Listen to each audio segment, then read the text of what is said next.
அனைவருக்கும் வணக்கம். நம்ம புனர்பூச நட்சத்திரம் மிதுன ராசி பிளஸ் கடக ராசி.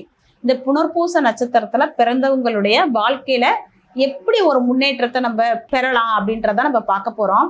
இந்த புனர்பூச நட்சத்திரத்துல பிறந்துட்டாலே சொல்லுவாங்க இது ராமர் பிறந்த நட்சத்திரம் அப்படின்பாங்க.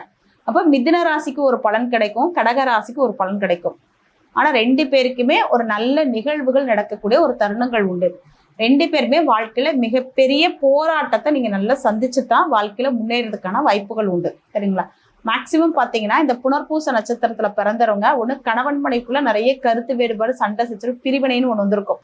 அடுத்தது அப்பா மகனுக்குள்ள நிறைய பிரிவினைன்னு வந்திருக்கும். அடுத்தது குழந்தைங்க பிறந்ததுக்கு அப்புறம் நமக்கு அவங்க மேல பாசம் இல்லாம போகிறதுக்கான வாய்ப்புகள் உண்டு.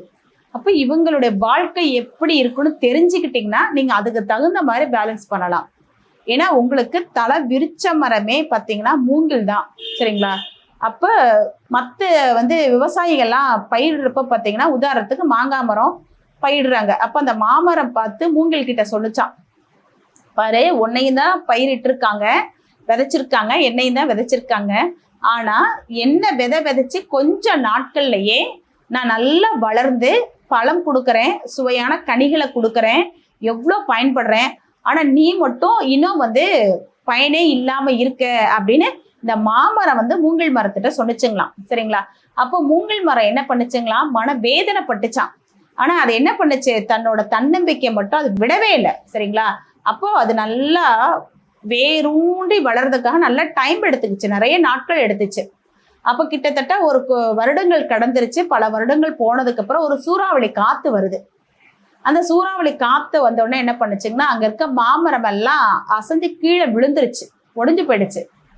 ஆனா இந்த மூங்கில் மரம் இருக்கு பாத்தீங்களா, நல்ல தளன்னு தளைஞ்சு அந்த சூறாவளி காத்துக்கு அசைஞ்சதே தவிர அது ஒடிஞ்சு விழுகவே இல்லை.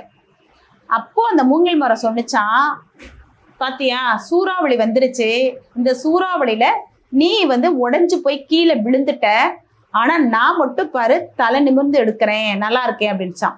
அப்போ அந்த மூங்கிலோட மைய கருத்து என்ன அப்படின்னு பாத்தீங்கன்னா, புனர்பூச நட்சத்திரத்துல பிறந்தவங்களுமே, அதாவது அந்த மூங்கில் பூமிக்குள்ள வேரூண்டி வளரணும் இல்லைங்களா, அதுக்கு நல்ல டைம் எடுத்துக்கும். குறைஞ்சது 3 மாசமாவது ஆகலாம், அல்லது வருடங்கள் கூட ஆகலாம், தப்புல. ஆனா அது ஒரு தடவை பூமியில வேரூண்டி வளர்ந்துருச்சுன்னா ஆயுசுக்கும் அதுக்கு அழிவே கிடையாது. அதே மாதிரிதான் புனர்பூச நட்சத்திரத்தை பிறந்தவங்க ஒரு முறை நீங்க பாதாளத்தை நோக்கிற அளவுக்கு உங்களுக்கு கஷ்டங்கள் தான் வரும். ஆனா அந்த கஷ்டத்தை எதிர்த்து நின்று ஜெயிச்சிட்டீங்கன்னா நீங்க தான் வானுயர்ந்த மரம் போய் வாழ்றதுக்கான வாய்ப்புகள் உண்டு. சரிங்களா? அப்போ நீங்க கம்பல்சரி உங்களோட தலை விருச்ச மரம் மூங்கில் மரம் தான். எந்த கோவில்ல தலை விருச்ச மரம் மூங்கில் மரமா இருக்கோ அந்த கோவில்ல போய் நீங்க அதுக்கு மஞ்சள் கலந்த நீர் ஊத்தி சுத்தி வர்றது ரொம்ப ரொம்ப விசேஷம். இது மாதிரி பயன்படுத்துங்க. உங்களுடைய வாழ்க்கையிலையும் நல்ல தருணங்கள் நடக்கிறதுக்கான வாய்ப்புகள் இருக்கு. நன்றி, வாழ்த்துக்கள்.